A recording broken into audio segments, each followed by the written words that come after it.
Now, I know you've become certified in the success principles. You've become a trainer for that. And there's like 64 principles in that book. And do you have like some favorite principles? And I'm curious, how do you integrate which ones you've chosen to do that into the work you're doing? Well, it's interesting. So from the days I first started coaching, I have a book about like this that has all my tools in it, right? All my different exercises and tools, and some of them are in there. But now that I've been coaching for so long, it's more innate. And I'll be in a session or I'll get a download. I'll tell them, I'm like, okay, here's the download. Here's what we're going to do. I integrate them regularly. I integrate them a great deal. And I speak a lot. And so, they come out when I'm speaking as well. What's really intriguing to me, I share a lot about feedback because, as you well know, we're not all raised the same. So in my family, it was speak and, don't just listen. We don't talk about things. My joke is, some people yell and scream and then they sit down and have dinner together and they're fine. But I'm going to say most people in corporate, this is my experience, my perception, don't have the skills to have an open, honest conversation. Say, hey, in this meeting, you really pissed me off. You really, whatever that is, and to talk it through. Instead, they bury it, they avoid the person. So when I share things about feedback, hey, on a scale of 1 to 10, how did I do this week? It just baffles me that so many women and men are like, no, I don't want to put a number to that. I'm like, wouldn't you rather know how you're doing so you can approve that? And I'll share, you could do this with your spouse too. And one guy came back to class and went, I'm not doing that again. His wife didn't like it.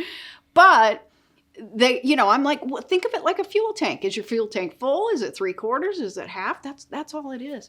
So that one's an intriguing one because of the response. But the one that I think I get the most, oh my God, that's amazing from, because I work with a lot of high-powered women, is what other people think of you is none of your business. And they go, that's how it hit me the first time I heard it, and for me, it was way back in 96 when I listened to your self-esteem and peak performance course. But that is something that a lot of women, and I'm specifically going to say that for women, just have never thought about. I don't have to own what everybody else is thinking. I don't have to measure up to everybody else's expectations. Now that helped me. That may not specifically be a success principle, but it's a very, very powerful statement. No, it totally is. Yeah. Okay. I want to unpack the feedback thing for a minute so our viewers get really what that's all about. Like one of the things we teach is a question on a scale of 1 to 10. How would you rate me as an employee, as a spouse, as a father or whatever? Or how would you rate this product or this service, this real estate transaction? Anything less than a 10 gets a follow-up question. What would it take to make it a 10? Right. Which I do with my wife regularly. I got in a 4 once. Won't go into why. But when I asked her what it would take to make it a 10, she gave me some very clear feedback. Yeah. And I was able to fix it. Because what happens when you don't do that is they tell everyone else but you. And then they're telling you come home from work, complain about your boss, you go to work, you complain about your wife, it's crazy because they can't do anything about it. So that's really powerful.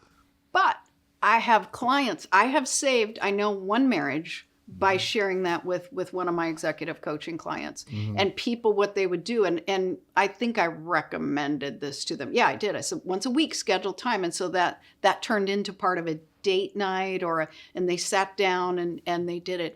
And for people that are not good at communicating, what I always tell them is this is taking you out of the emotion. You're not trying to talk it through when you're just, like this.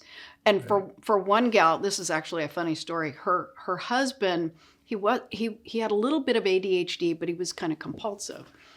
And their garage was full of empty aquariums. And he just kept buying aquariums and aquariums. She's like, we can't do this. And so that gave them a way to have some of those conversations where it wasn't her attacking and, him being whoa. But it can be very powerful with the kids, the dogs don't do so well with it, but. That's funny.